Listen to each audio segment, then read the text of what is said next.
nothing to do with shot making and being on the lawn. It's all going to be what takes place in your head.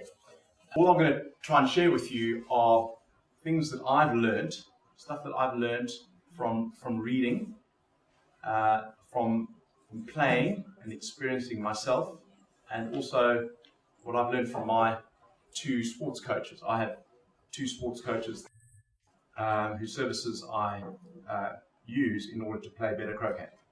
So there's going to be some stuff that will make you think that I'm quite loopy. My wife already knows that I'm quite loopy. It's going to be quite way out there, but what I found is it's effective for me. And it may well not be effective for you, but I'm going to share it with you anyway. I've structured the talk in such a way that I'm going to cover various things. I'm going to talk about practicing. I'm going to talk about preparation. And then I'm going to talk about the actual game itself, playing, and I'm going to talk about pre-play, in-play, and out of play. Okay, the three stages of playing a match. Okay. So I'll start off with practicing. My main goal with that, first of all, is to get a repeatable swing. And that will take a lot of time. So I do spend probably every third season, I'll spend a lot of time on my swing trainer. And the purpose of spending time on my swing trainer is to get that repeatable swing. It gets very, very grooved if I can spend, perhaps 20, 30, perhaps 40 hours on my swing trainer, which I'll do at the start of one season. It does certain things. One thing it does, and this is a key thing, is to get your stance and where you stand right. And quite often, I'll find after 2 or 3 seasons, suddenly I'm starting to tilt to the one side, or my one leg has gone forward.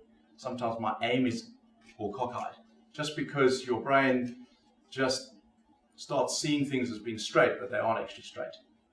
There's a great player who plays in Cairo, and some of you have seen him, but he will aim, and I'm talking about 20 degrees off, but he thinks he's aiming straight. And that is because his brain is Nelson here too also doesn't aim straight. Okay? But he thinks he does. And if you then tell Nelson, well, don't stand like that, stand like this, he will go, well, I'm aiming wrong, and this is feeling completely uncomfortable to me. But what is a great benefit that comes from spending time on that swing trainer is your stance is then forced to be dead straight because you've got pieces of wood around you. So that's a very, very helpful thing. So the sort of practice that I do on my swing trainer is I get it out and I will spend about 3 hours each session using my swing trainer. I know George always berates me because I leave ridges along the lawn. Sorry, George. But I intersperse my shots on my swing trainer. So I take 16 shots on my swing trainer, shooting at hoop 4 from the west boundary. I'll then take 16 shots at the hoop, and then I'll take 16 shots from the peg from the east boundary.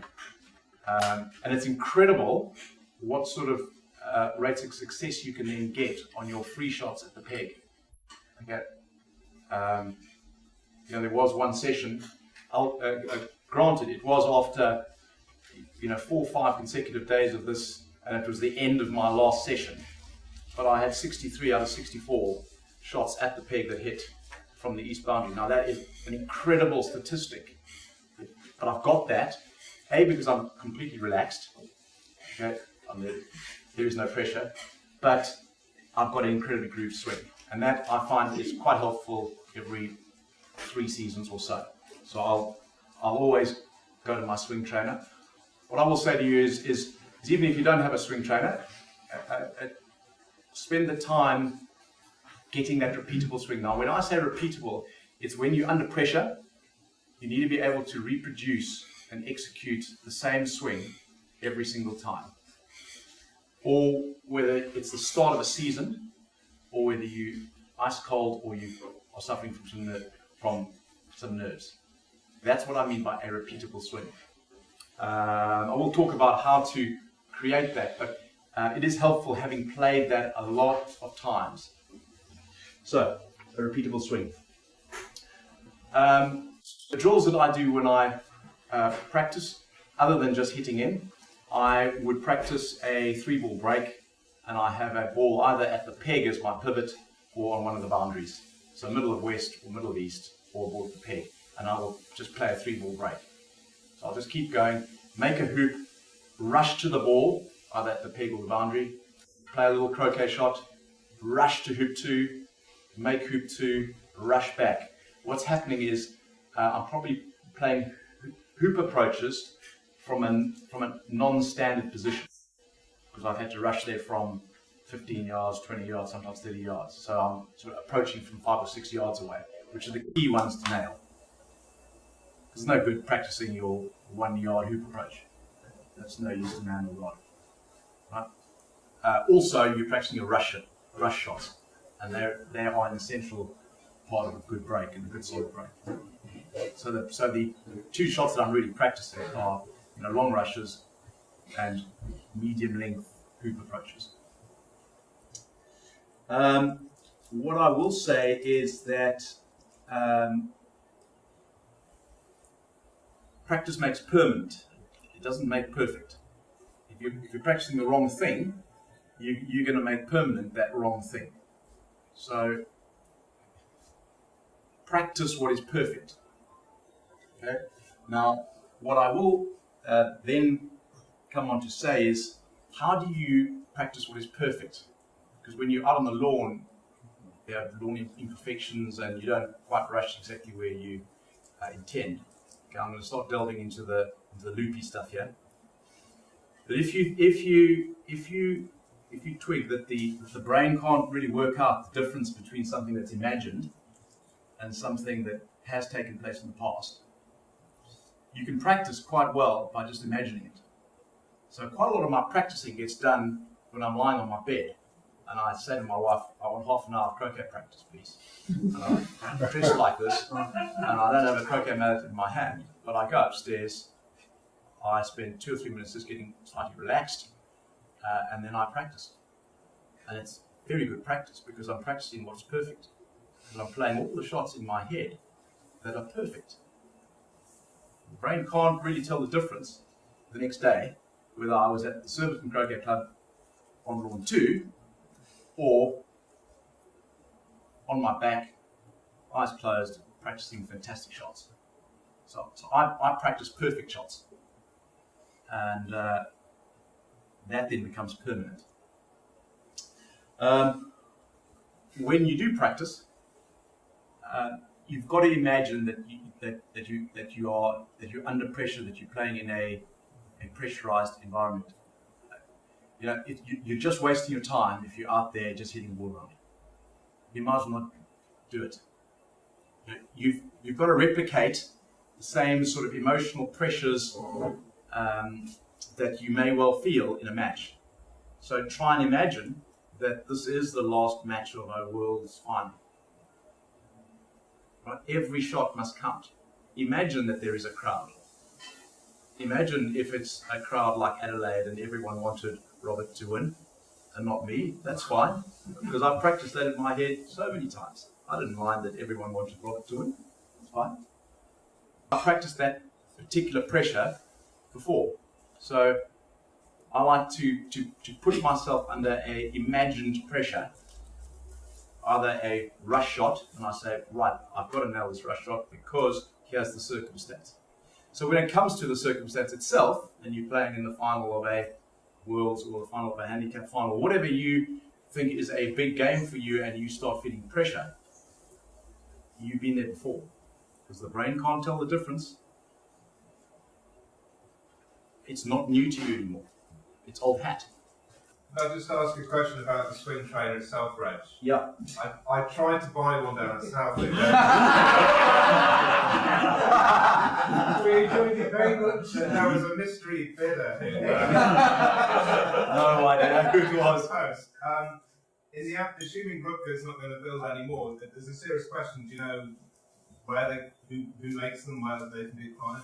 Well, I know John Hobbs used to make some, but I think that he found it uneconomic. There weren't too many requests. Rob, No.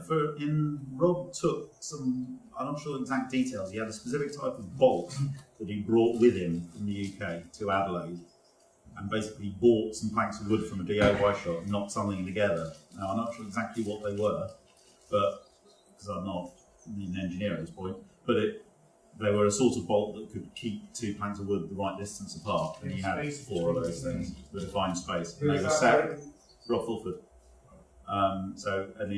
He basically took 4 of these things together and built one, a makeshift. And it wasn't elegant, it wasn't tidy, but it was 2 sheets of plywood that were the right size, the right distance apart. So presumably something a bit like that. So he's got a crooked swing. So Yeah. a crooked swing. I do think that if you have a crooked swing, it's not a disaster. Okay, because I've seen some great players who've had very crooked swings. You know, Trevor Bassett had that awful, terrible swing, and there was a period where he couldn't miss a thing. He was fantastic. The moment he started fretting about it, fussing about it, he started playing badly. So it's not the end of the world. It just needs to be quite grooved. The problem with a crooked swing is when you're under pressure, when you're cold at the start of the season, it's slightly more difficult for that to become a repeatable swing. And that is why that swing trainer every 3 years is very, very helpful, because not only does it get my stance right, but it also forces my swing to be dead straight. I guess if you're only using it every 3 years, you can share it with the rest of us. There's a rental agreement that we can surely come to. You'll get an email in the morning. I'm interested in your 2 sports coaches. What sort of people were they, and how did you find them? The one is a partner in a training company, and it was a training company that I had used in my business, and I got introduced to him. And he's a black belt karate guy, and he and his business did a lot of work with the England rugby team when they won the 2003 World Cup. He's worked with several world champions before. He knows nothing about croquet. He lives in Christchurch, in New Zealand, and knows nothing about croquet. And when I use his services, it's not over the phone, it's all by email. And what happens is I'd email him the close of play. I'd say, this is what happened, this is how I'm feeling, this is what I'm fretting about, this is what I'm loving, and I go to sleep. And the next morning, one of the first things I do, I grab my iPhone and I go, I need my email. It's like a sort of drug that I have. And he'll go, 5, 6 lines, and he'll go, that's what I needed to think about. Well done. So the other one is a person who also doesn't know anything about croquet, and it's all about positive thinking. So I met him about 1.5 years ago, and the first time he saw me play croquet was down in Brighton, and he saw me lose to Stephen. And he came up to me afterwards and he said,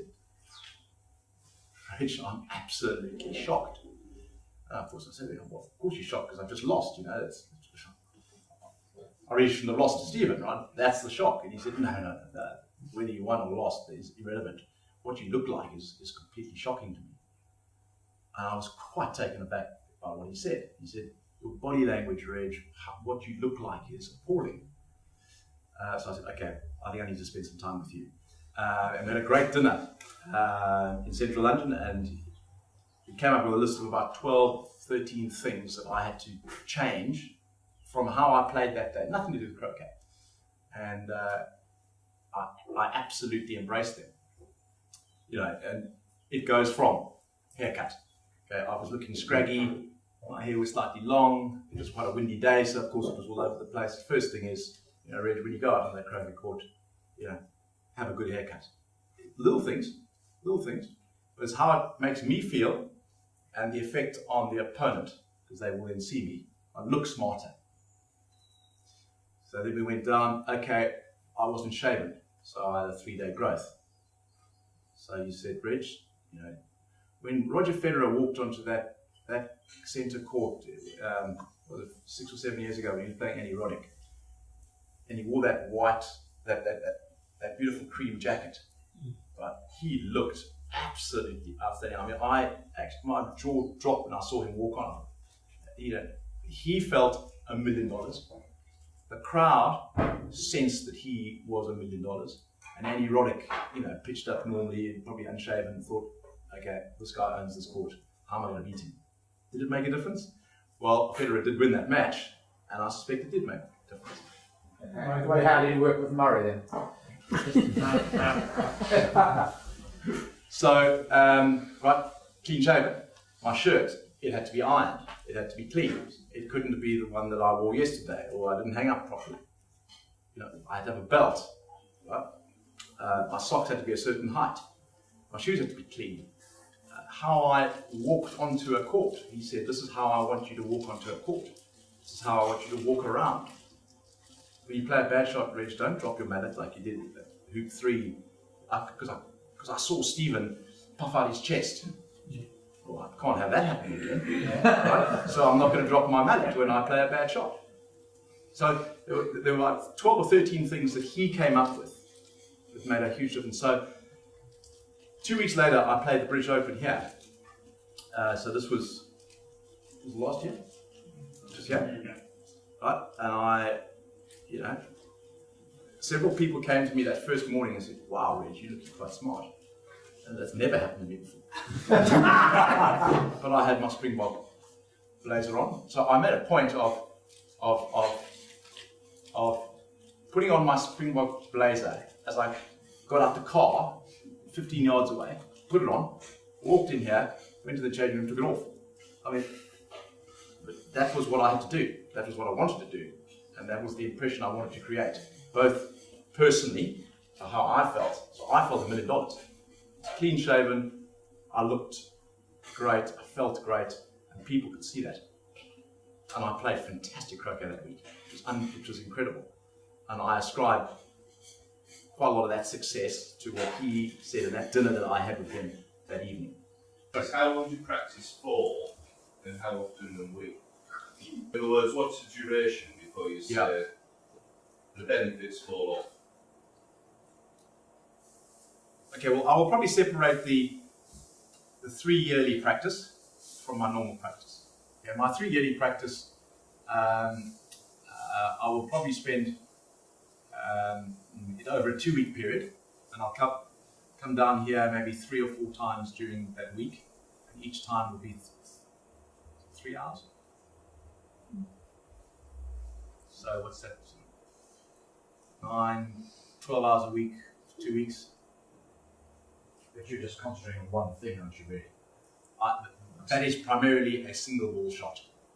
Okay, 16 on the swing trainer, 16 at a hoop, 16 at the peg, and I carry on and I do about 8 to 10 of those circuits. The ones that the practicing that I do during a season, right, I will sometimes go to the courts during a tournament. I will probably never come here and practice without it actually being a tournament. Okay? I'll do all my practicing while flat on my back on my bed. But then during the tournament, I'll go out and I'll probably just do the 3-ball break, and then I'll hit some balls at the peg. And that sort of 3-ball break you do for? I might do for about an hour or so. And that is my final. That's my world final that I'm playing. Yeah. And there's a big crowd watching me, and it's the final break, and I've got to nail every single one of those rushes. So I'm purposely putting pressure on myself. So mental rehearsal is critical. Yeah, I'm not just faffing around and seeing what's going to happen. It's people are watching me. People are commentating. What do they say after that shot, Reg? Yikes, I've got to improve that one. Sorry, Keith. Well, I was coming back to the putting pressure on yourself when you're practicing. I remember about 10 years ago we spoke about some of the Lucy stuff that you were doing. I remember you saying that before you went to Sonoma that year, which was the only sort of major tournament you hadn't won, but won, you specifically put in place a method of actually doing the reverse when you were in the tournament. In other words, you're in the tournament, you're at the final, you did have a huge crowd, not necessarily watching, but there was a huge crowd. Possible distractions through noise and nerves. And yet you played that match in a state as though you were here to practice. Yeah, great question. So you practice like you play, and you play like you practice. So when you are playing, you cast your mind back to how you were practicing, where every shot did matter, but that is your state of mind. So I'm now playing as if there's no one watching. I've blocked out all the sounds now, because actually when you did play the break, there wasn't anyone listening and watching. So you practice as if it's a final. It's a final as if you're practicing. John Solomon used to remember two ball breaks. Do you do that? Yeah. Practice? Yeah. I mean, they're a lot more difficult. You're still playing the same shots, but you are often breaking down. It's quite helpful to be practicing things where you're not breaking down all the time. Two ball breaks still have long hoop approaches, but not much longer than a 3-ball break where you are stressing the break a bit. You're still having long rushes, but no longer than if you are playing the 3-ball break that I'm talking about. You've got that target to aim for, to do a longer 2-ball break than you did yesterday. Yes. You do the same with the 3-ball. But I do exactly the same in the 3-ball. So I go, I'm going to make a break of 200 now. So, and off you go. This is the sort of thing you can scale based on your individual playing standard. You might be a 4-ball break with the pivot stays in a corner somewhere or whatever, but something that you can focus on, but not. You don't want to practice something that you're going to make 2 hoops and fail all the time, because that's the wrong sort of thing to get in your head. But equally, don't practice something that you can do all day, all night with your eyes shut, because you will just lose. It becomes a waste of time, really. That's absolutely right. You mustn't practice failing. Yeah. I also think that you're more likely to be facing a 3-ball break or 4-ball break in a match situation than a 2-ball break. So, rather practice what you are going to experience in a match. When you do your thought practice, is it always the same scenario? Is it always a sex-2 ball from a Miss Tea Lady, or do you use it varies? Well, it's often an obtuple that is absolutely perfect. Because you can imagine whatever you want to imagine. It includes shaking someone's hand at the end of the game. Walking to the bar and buying them a drink. You won. That is what you should be picturing. And all positive thoughts. Every shot is perfect. You see yourself hitting a hit in. It's great fun. It's a bit loopy, but it's great fun. Just talk about how you plan your season, because it's probably just worth mentioning this. I think you can overplay. I know James Hopgood spoke to me earlier this season. I think he overplayed, and you could just see he was stale. You could see that. Did he care whether he hit or missed? And he started missing, and the body language was just not ready. I think he played too much croquet. And I think that you can play too much croquet. I actually came over here, and my father brought me over, I must have been 14 or 15, and we played 4 weeks of croquet. We went right in a camper van, we went to Colchester, I went to Bristol. And after 2 weeks, Dad, geez, another tournament.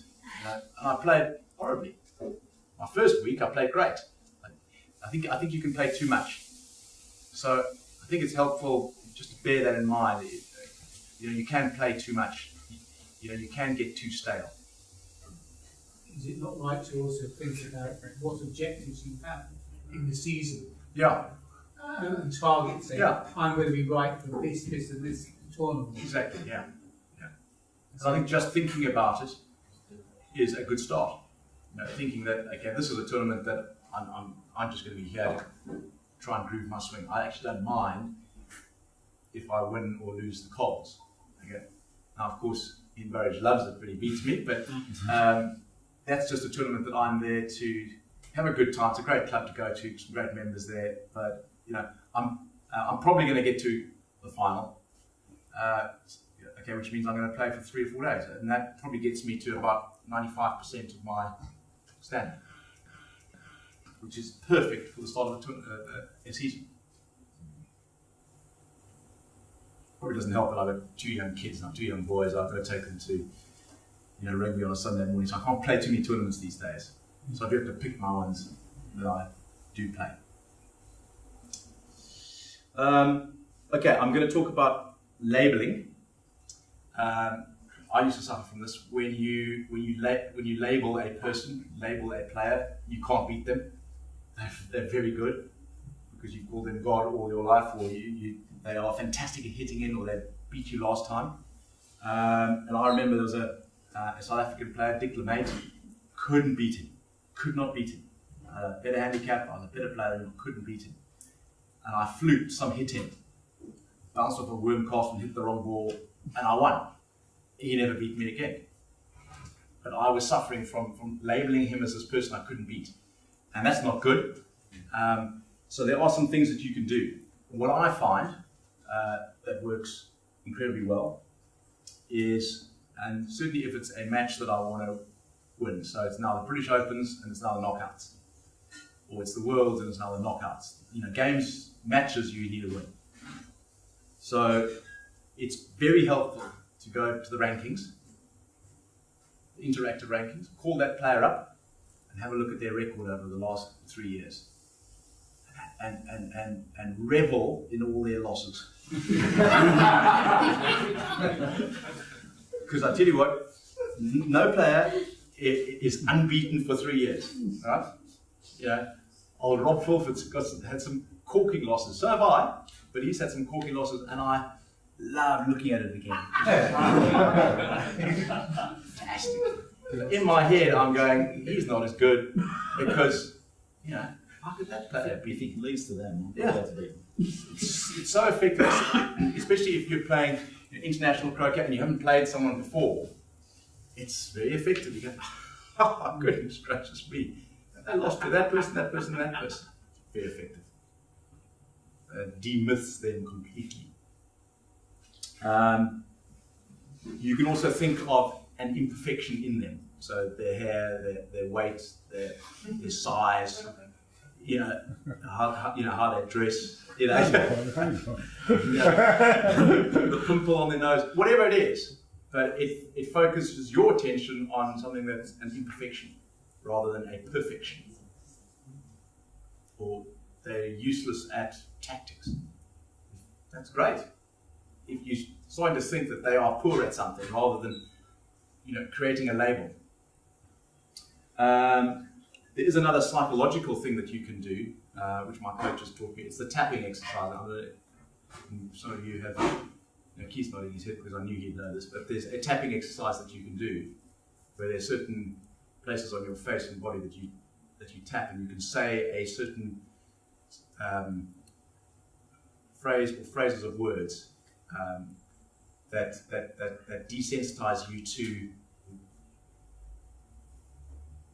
a player. So, right, you might say, right, first thing tomorrow I have to play Robert.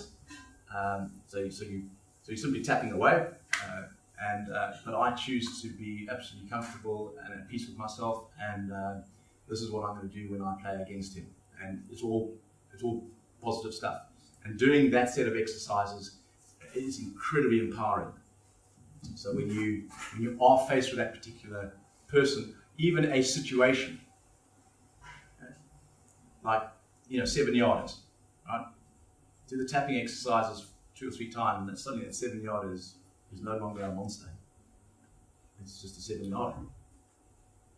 It's incredibly effective. If you do want to read more about it, tons of places online, or the tapping exercise. It's So there's 7 places that you just tap and you say a certain phrase. Can I ask you some of this peripheral stuff that you're talking about, like how you dress and this tapping and so on? Yeah. Does that really help you to focus on the shot when you're actually playing? Because I just feel intuitively that would actually distract me from focusing on what really matters, which is the shot in front of me. Okay, I will come to the in-play and playing that particular shot. So again... So you put all this other stuff in the background when you're actually playing the shot? Yeah. I'm not thinking about tapping if I'm taking a 7-yarder. No. So, Okay, so that's labeling. I want to talk about belief. Okay, and it's great to have belief. It's a wonderful feeling. And I played, when I played Ben Rothman in the final of the Worlds in 2009, I absolutely, in my bones, knew I was going to win that match. Okay, how well he played. I knew when I was playing Robert Fletcher in the final of the Worlds, I knew I was going to win. Even when I went 2-1 down, I knew. It was just something in my subconscious saying that I was going to win that. And it's a very empowering and peaceful feeling. The question is, how do you get that belief? That's the tough thing. Sure, one's own results over many years helps. Self-belief helps. But I do 2 things. I have written out a script. It's a 4 or 5 page script that covers everything about croquet, hoop running, hitting in, tactics, how I feel when I walk onto a court, how I feel when I walk off a court. It covers rushing, it covers everything, what I wear, and I've written it out. It's 4 or 5 pages, and I will read that quite often, particularly during the course of a season. I'll speak it into my phone, and I'll actually play it back to myself, so it's not just reading, but it's also hearing. And I'll close my eyes when I'm hearing, so it simply makes it a much more powerful effect. So I will recommend that you write your own script. And this is how I play a hoop shot. And of course, it's always positive affirmations. It's always success. It's always successful. So that is quite useful. And again, it's just adding layer of belief, and affirmation, and positiveness into you. Okay, I'm just going to talk about pre-play. So you're playing in half an hour's time. Some of the things that you've got to think about. I've said, arrive early. Don't be stressed. Don't drive a long way just before a match and then pitch up and you're going to play straight away. That is just not good. That's not ideal preparation. Try and pitch up for an important game. Pitch up early. Be the first there. So half an hour. Give yourself time to relax and think about what you're going to think about. I like to be smart. So, some tournaments, the Coles Cup, it's just I'm not there to win. I'm there to get grooved. So actually, I'll probably relax that a bit. Okay? Don't shave on that final morning. It's okay. My coach is not there. He doesn't know. Don't tell him. But if it's a world's final, absolutely, I'm going to be there half an hour early. I'm going to be clean shaven. I'm going to be smart as like you will never imagine. Does it affect you at all, Reg, if you actually fail on one of those missions, like your shirt gets crumpled or this is what would worry me about that, is that you might not do it precisely as you wanted. That's you cool. might have a downward. Here's a great book. Golf is not a game of perfect. Croquet is not a game of perfect. Our preparation is not a game of perfect. No. I might get something wrong, but that's cool. Yeah. As long as you can accept that. Yeah, okay. Life is not that sort of perfect thing. Reg, was at the Opens this year, was driving a Ferrari a tactic, and did it? No. That's just my car club, and it's. You actually took it up, did you? But I have thought about it, and as it happens, it's actually quite helpful. But that's purely by accident rather than design. But actually, I do feel slightly smarter. I think it's helpful when you've already won 2-0 by 11:30, and everyone else is still playing, and all they can hear is your car.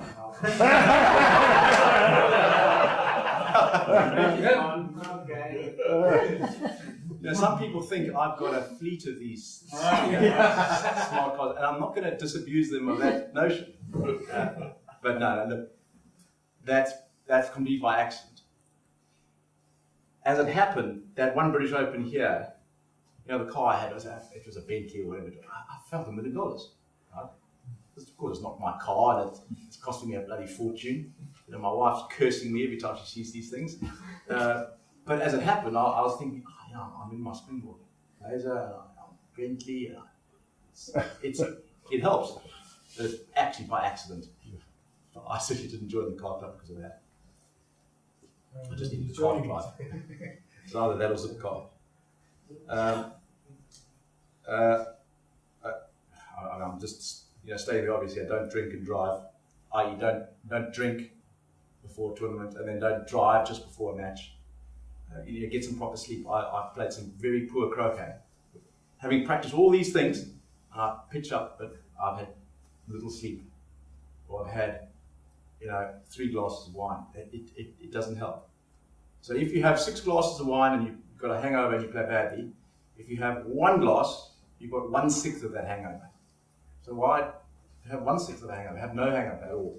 Is that the Beverton scale? Would James Death agree? James is one of those sort of special characters that seem to play better and better after more than a pints. To a limit. Yeah, probably a bell curve. Probably peaks at about 6 beers. It goes down. I think James' seminar might be next week. Maybe we should.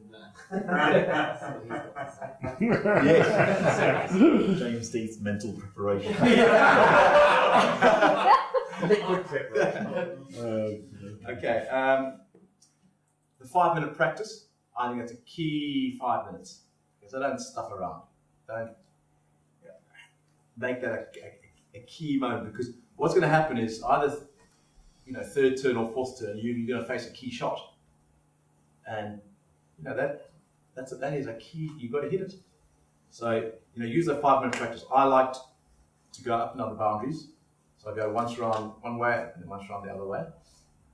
My primary objective there is to get the pace of the lawn and to check the boundaries. You may well be taking a shot down one of those boundaries. It's worth knowing.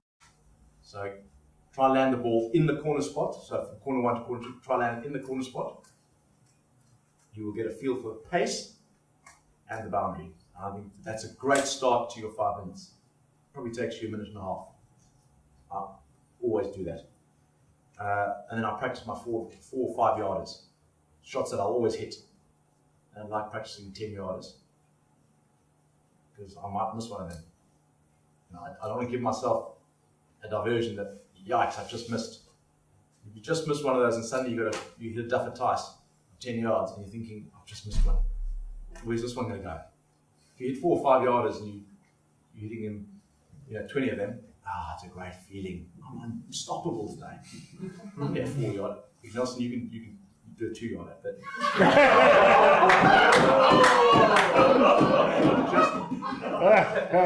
Not one. They're positive affirmations. I've hit them all. And to be honest, a 1 yarder is the same as a 2 yarder, is the same as a 10 yarder. It's the same shot. It's the same execution. So just have a guaranteed outcome. Okay, where you miss, if you miss your 13 yarder or you miss your 7 yarder, or you miss your 2-foot hoop, you've got to, take away the emotional cost and feeling from that. That's just enough happened. That you've missed is feedback. and feedback is the breakfast of champions. So say thank you. I've now got some feedback. The first couple of times you're probably thinking, I'm not thanking anyone here. I just missed. Thank you. So that was some feedback I missed. So what happened? Okay, fine. Next thing, I'll just move on. Clip on the hoop, go off the court, and it's the last thing you're thinking about. You're not thinking about that miss anymore. It's just feedback. The key thing here is how you play that shot. Right? So it's, I think, important to have a sequence of events, of things that you say and think. But at the end of the day, you're focusing on a process. It's how do you replicate your repeatable swing without the diversions. All you're thinking about is that repeatable swing. So you say your trigger word, you go through exactly the same steps to go and play that shot. It's a 7-yarder or a 1-yarder or 30-yarder, it doesn't matter. Your shot must be the same. So you have exactly the same sequence of things to do, whether it's a 7-yarder into the corner without even a shot being taken, or there's a 7-yarder that you have to hit. Why is there any difference if it's a 7-yarder or a 30-yarder? You know, some people have kind of different shots because it's a 7-yarder, so they get hit slightly softer. Well, I'm bemused by that because it's just a shot. You've got to focus on your process, not on the outcome. The outcome is irrelevant. It's only feedback. Do you not think there is also something that, because it is a 9-yarder and it's a double dice, you hit it because you know what it is, and when you have a 9-yarder elsewhere in the game, you haven't got that repeatability because you've done it, you've practiced it that much more. It becomes a bigger shot. The ideal, David, is if you approach that duffer dice the same way that you do a shot in the middle of a break where there's no one watching and you're just practicing. That is what you've got to get to. So you've got to disassociate the outcome of the shot. To me, it's irrelevant. It's how I'm going to play the shot. So what am I going to think afterwards? Hit or miss, whether I played a great shot or not. Because actually whether I hit or not is largely irrelevant. It's, I wonder what I'm going to think when I think about what I've just played. That's what I'm focusing on. I'm just focusing on my execution of the shot. So the pressure of a world's final, or that someone's watching your backswing, or Chris Clark is commentating, it's irrelevant. Why is it relevant? It's only what you choose to make relevant. What I choose to make relevant is my shot. Is there a difference if the target is a long way away than if it's in the foreground? Because you can see the target in the foreground, but not necessarily the one in the distance. Okay, so is a rush shot any different to a hit-in? Yeah, I'm thinking of hitting another ball 20 yards away as distinct to one that's 5 yards away. 5 yards away, it's still within your vision, but 20 yards away, you might have to put your head up to have a look, see where it is. Should you play a different shot? So a different swing, different stance? Well, I'm conscious to put my head up to have a look and see where the ball is, whereas I don't with the shorter shots. Okay, well, I think you should have exactly the same shot. So you've got to focus so intensely in practice on executing your shot. That's all you've got to focus on. Whether it's a 5-yarder or a 55-yarder, doesn't matter. It's about playing that shot. Let me just talk about weather, okay? Because it's one of those things that you put into the. Well, I can't control the weather, but I played at Ramsgate in a golf croquet tournament, and it was the start of the season. And boy, Ramsgate can be cold, and there's that north wind, kind of the North Sea, and it's wind. It's quite exposed, and people get upset by the fact that the wind's blowing, what's cold, and they're playing worse. Well, you've got to understand you're going to play worse. If there's wind or bad weather, you're going to play worse. You're not going to play better. So I love bad weather because I know that all I do is I play better than my opponent does because I handle it better.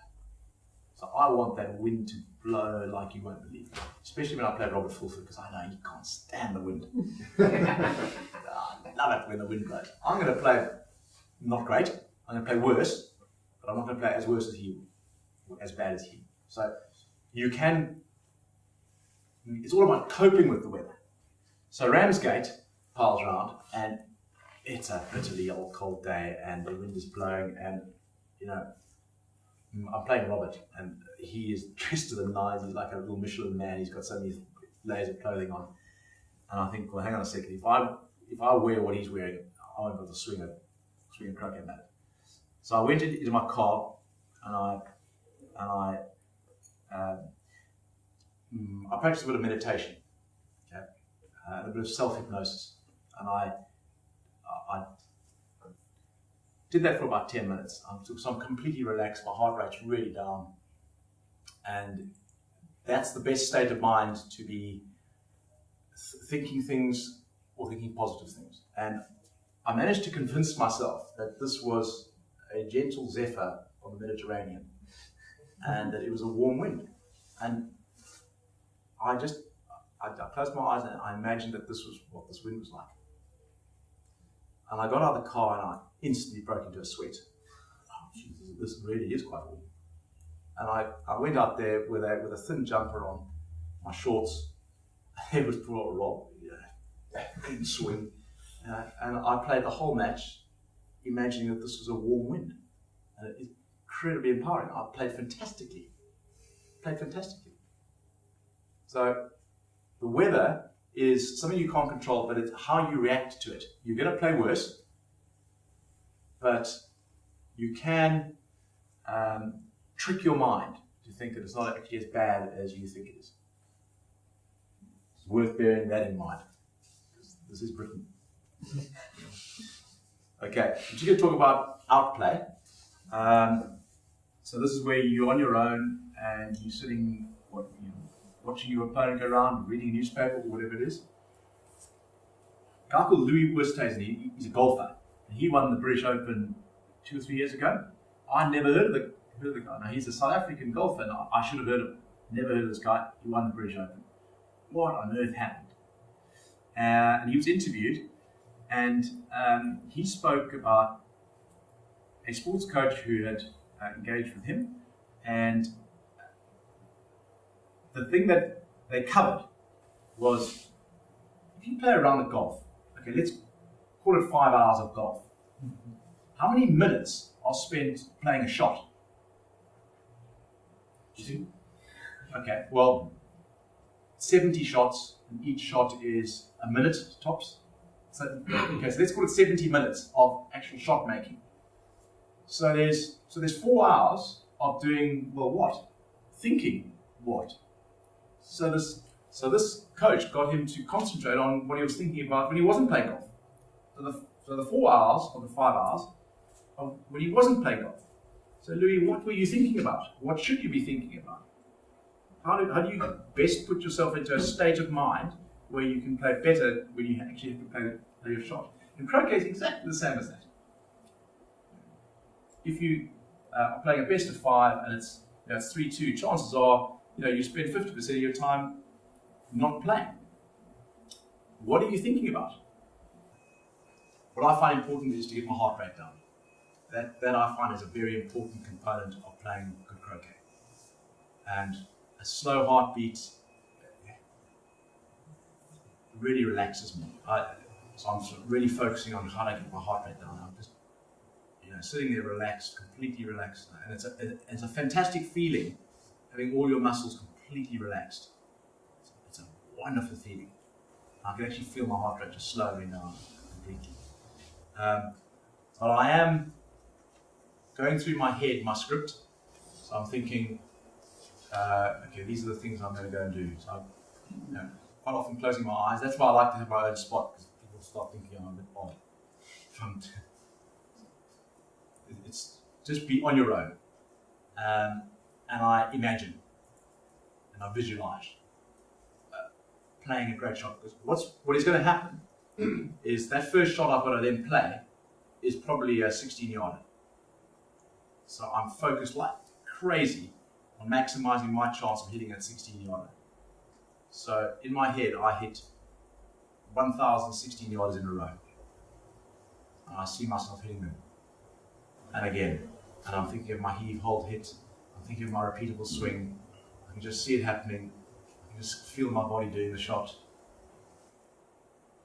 So my trigger word, walk forward, heave, hold, hit, swing, hit. Concentrate like mad. So when I go out on the court, I've had 1,000 shots in a row that are hit. What's the likelihood? I'm more likely to hit it. I do follow a certain process. At the time that I know it's my shot. If my oppo has made a mistake, I'm going to milk that one. I'm afraid I'm going to let him steward it, so I'm going to take an extra long time. But it's the same process. So I always get my drink, I stand up, and I walk to the court, and I look at the court. I have a sip. I survey my court. My court, he's just temporarily been on it. Don't know the stuff. Sip, put it back, get my mallets, and walk out. And I do the same thing every single time because I'm trying to get that sort of holy grail, that state of mind where I'm best prepared to hit that next shot. And I like to be in control of that process. I do exactly the same thing every single time. If you've played a shot that wasn't as good as you intended it to be, but it's still your turn, you've got to play another shot. Yes. It may be you've left yourself a 6-yarder and you thought you were going to get a 2-yarder. Just pause a moment and think, well, what if I was just walking on the lawn with a 6-yarder? Exactly. Yes. Yes. Sometimes I go, okay, I've just had a short takeoff and now I've got a 6-yarder. I've now got this opportunity to hit a 6-yarder. Thank you. A lot of people go, oh no, I've just played such a bad shot. Shake of head.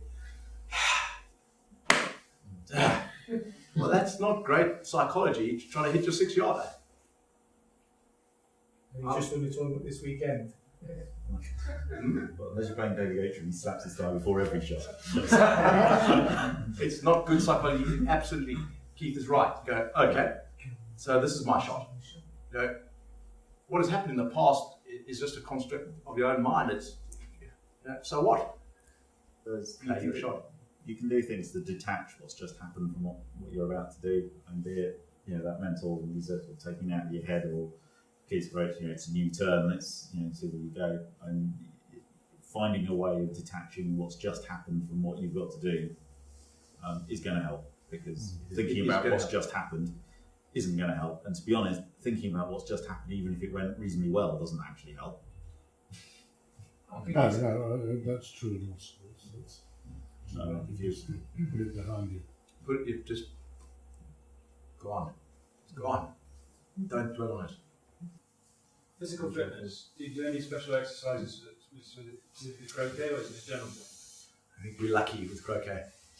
It's like darts. Repetitive stress, you know, you do loads and loads of the same shot over and over again. You've got to sure. I do like to stretch my wrists and my fingers. But, you know, being physically fit, I'm actually reading a book on Full the Power Taylor. I mean, what a darts player. I mean, fantastic record. He's no, you know, bronze Adonis. I mean, he's quite fat now, but he's a great darts player. Croquet is one of those games where fitness doesn't matter. I think once diet, just before and during a game, I think that can definitely be improved. I certainly don't approve of, you know, drinking a can of Coke and eating a Mars bar is a good thing doing a croquet game, because you're going to get spikes of, you know, sugar and that sort of stuff. You know, so yeah, my one coach has talked me through what I should be eating, you know, 2 hours before a game and during the game. I think that does matter, and then I've just, you know, just stretching your, you know, your fingers and your wrists, but being fit. I don't know whether that's. A lot of tournaments I've won and I haven't been fit. That's it. Thank you.